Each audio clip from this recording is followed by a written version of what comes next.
Hello everyone, কেমন আছো তোমরা সবাই? হোপফুলি তোমরা সবাই অনেক বেশি ভালো আছো। তো আমি আজকে আবার চলে এলাম একটা হেয়ার কেয়ার ভিডিও তোমাদের সাথে শেয়ার করতে। একদম ঘরোয়া পদ্ধতিতে কম খরচে আমরা আমাদের চুলটাকে কিন্তু একদম আকর্ষণীয় এবং ম্যানেজেবল করে রাখতে পারি। আজকে আমি 3টে স্টেপ তোমাদের সাথে শেয়ার করব। একটা হচ্ছে হেয়ার অয়েলিং, দেন হচ্ছে শ্যাম্পু করা, তারপর একটা হেয়ার মাস্ক। এই 3টা স্টেপ ভালো করে ফলো করলে আমাদের চুলটা অনেক বেশি গ্লোয়িং হয় এবং আকর্ষণীয় হয়। তো চলো আর দেরি কিসের, শুরু করা যাক।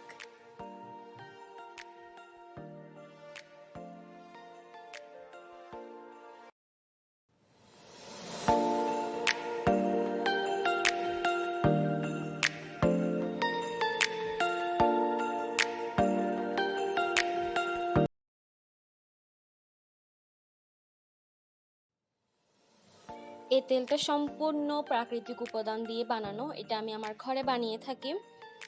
বিভিন্ন রকমের প্রাকৃতিক উপাদান থাকায় এটা আমাদের চুলের গোড়ায় অনেক পুষ্টি যোগায়।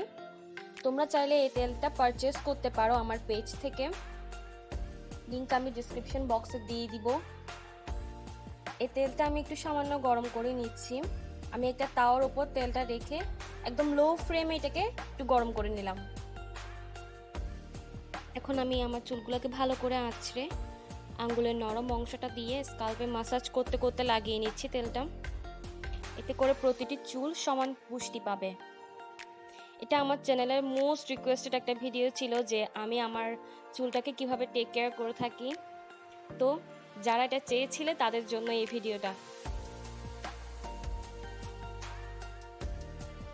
তেল গরম করে আমাদের স্কাল্পে লাগালে কিন্তু আসলে আমাদের চুল পড়া কমে এবং নতুন চুল গজাতে সাহায্য করে, এবং এটা সত্যিকার অর্থেই প্রমাণিত। সপ্তাহে আমি এই তেলটা 2বার ইউজ করে থাকি আমার চুলে। দেখো আমি আমার চুলের লেন্থও ভালো করে লাগিয়ে নিচ্ছি। এতে করে আমার চুলের আগা ফাটাটাও রোধ হবে অনেক। সম্পূর্ণ চুলে তেল লাগানোর পর আমি আলতো হাতে আবার একটু সম্পূর্ণ স্কাল্পে ভালো করে মাসাজ করে নিচ্ছি। এতে করে ব্লাড সার্কুলেশনটা ইমপ্রুভ হবে এবং চুল পড়া কমাবে। তেলটা ইউজ করে কমপক্ষে 2 ঘন্টা অপেক্ষা করতে হবে। এরপর একটু ভালোভাবে শ্যাম্পু করে নিতে হবে। এখন শ্যাম্পু করার পদ্ধতিটাও আমি দেখিয়ে দিচ্ছি তোমাদেরকে।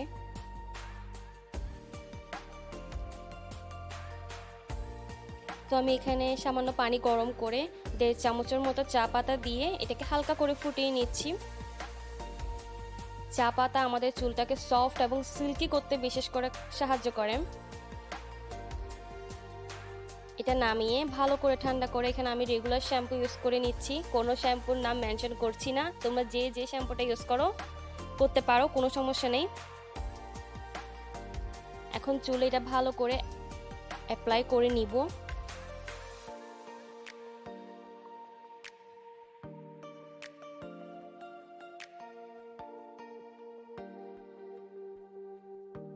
চুলে তেল দিয়ে শ্যাম্পু করে আমি 2 দিন অপেক্ষা করার পর একটা হেয়ার প্যাক মাস্ট অ্যাপ্লাই করি আমার চুলের ধরন বুঝে আমি আসলে হেয়ার প্যাকটা চয়েস করি।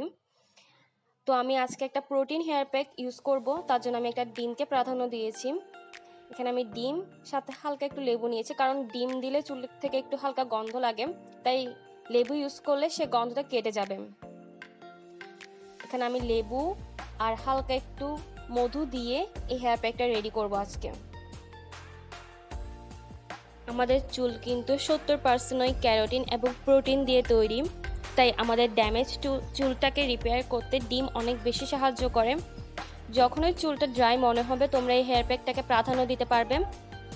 এটা আমাদের চুলটাকে সফট এবং মোলায়েম করতে অনেক বেশি হেল্প করে।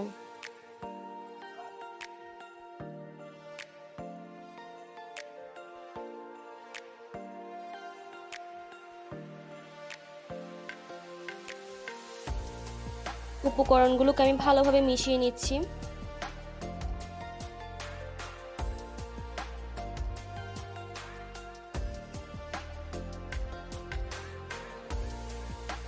এখন আমি চুলটাকে ভালো করে আঁচড়ে এটাকে লাগিয়ে নিচ্ছি। আমি একটা তুলার সাহায্যে চুলের গোড়ায় এটাকে ভালো করে লাগিয়ে নিব।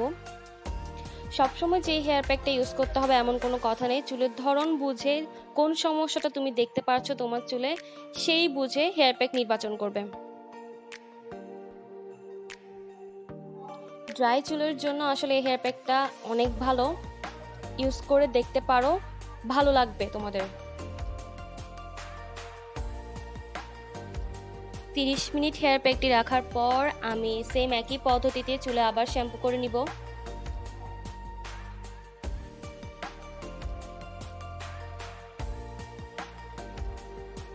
চুলে ভালো করে শ্যাম্পু করে নিলাম। এখন আমার চুলের কন্ডিশন দেখো। তোমরাও এই টিপসগুলো ফলো করলে তোমাদের চুল অনেক আকর্ষণীয় এবং সুন্দর হয়ে উঠবে। আশা করছি ভিডিওটা সবার ভালো লেগেছে। যদি ভালো লাগে তবে অবশ্যই লাইক এবং কমেন্ট করো এবং বন্ধুদের সাথে শেয়ার করতে ভুলো না। আর এরকম ভিডিও আরও দেখতে চাইলে আমার চ্যানেলটা সাবস্ক্রাইব করে দিও এবং পাশে থাকা বেল আইকনও ক্লিক করে দিও, যাতে আমি নতুন কোনো ভিডিও আপলোড দিলে তোমরা সবার আগে জানতে পেরে যাও। আর তোমরা চাইলে আমার পেজটাকেও লাইক করে রাখতে পারো যদি তোমাদের ভালো লাগে আমার এরকম ছোটোখাটো ভিডিওগুলো। তো আজ এই পর্যন্তই। সবাই ভালো থেকো, সুস্থ থেকো। আমার পরবর্তী কোনো ভিডিওতে তোমাদের সাথে আবার দেখা হবে। টাটা।